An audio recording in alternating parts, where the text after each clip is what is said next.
Salam sejahtera dan selamat malam. Salam perpaduan berita panas malam ini dipetik dari syahbudin.com.net bertajuk Dilema Anwar Ibrahim oleh Hasan Abdul Karim. Simpati kepada Anwar, itulah kalimat awal yang ingin saya nyatakan sebagai menghormati Perdana Menteri. Tulisan ini mungkin akan mengguris hati. Sebagai Perdana Menteri dan pemimpin politik veteran, Anwar Ibrahim tentu menyedari wujudnya peruntukan dalam Perlembagaan Persekutuan di bawah Perkara 33A-1 yang menyatakan bahawa Yang di-Pertuan Agong YDPA hendaklah terhenti menjalankan fungsi YDPA jika dipertuduh atas suatu kesalahan. Bahasa mudanya bermaksud bahawa Yang di-Pertuan Agong kena meletakkan jawatan jika baginda dipertuduh atas suatu kesalahan di bawah mana-mana undang-undang di dalam mahkamah khas yang ditubuhkan. Begitu tegas dan keras peruntukan undang-undang. Hatta ke atas Yang di-Pertuan Agong yang menjadi Ketua Negara Malaysia. Baru dituduh sahaja, sudah diminta letak jawatan. Belum bicara lagi, belum tentu bersalah atau tidak bersalah. Jadi kerajaan Anwar Ibrahim sekarang tidak dapat mengelak diri jika rakyat yang celik huruf dan ilmu pengetahuan bertanya satu soalan, iaitu bagaimana kerajaan yang ada sekarang boleh dihormati jika timbalan Perdana Menteri 1 TPM1 terdiri dari sosok tubuh individu yang sedang dibicarakan di mahkamah atas berpuluh tuduhan jenayah, rasuah dan pecah amanah. TPM1 sekarang berada di peringkat membela diri. Di akhir kes pendakwaan yang lalu, beliau telah didapati bersalah oleh hakim kerana pihak pendakwaan berjaya membuktikan kes prima facie.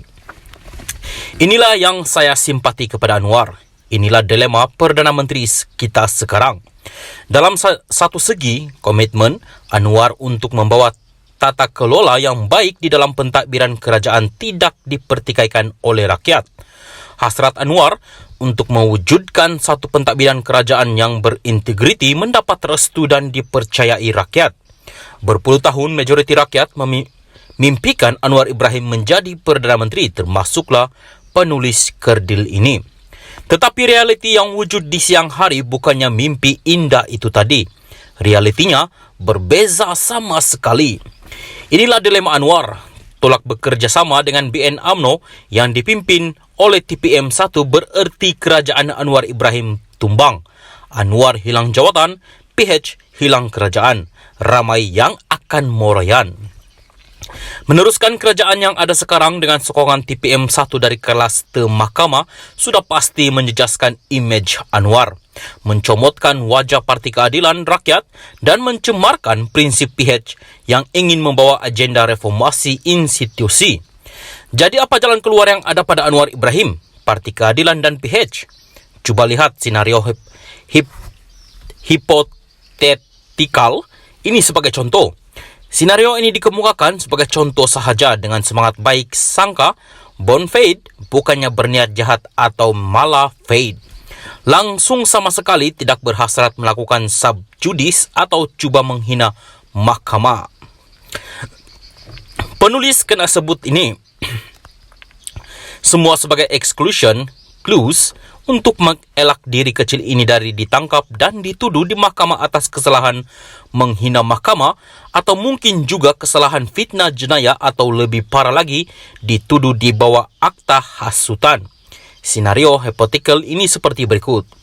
Apa jadi kalau kerajaan yang ada sekarang yang masih berkuasa dan dalam masa yang sama, Mahkamah Tinggi Kuala Lumpur memutuskan TPM1 tidak bersalah dan dilepas serta dibebaskan dari berpuluh tuduhan jenayah yang dihadapinya?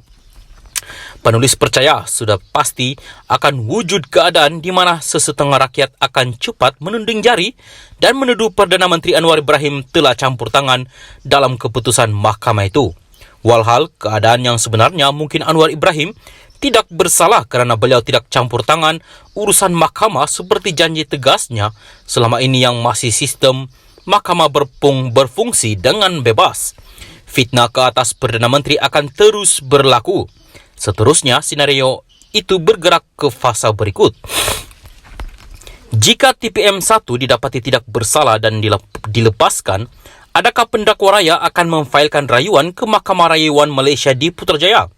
Pendakwa raya adalah orang yang sama, iaitu peguam negara yang berfungsi sebagai penasihat kerajaan, di mana TPM1 adalah bos nombor 2 dalam Kabinet Kerajaan Persekutuan. Tidak wujudkah konflik interest di pihak kerajaan sama ada hendak membuat rayuan atau tidak membuat rayuan? Ini satu lagi dilema Anwar Ibrahim.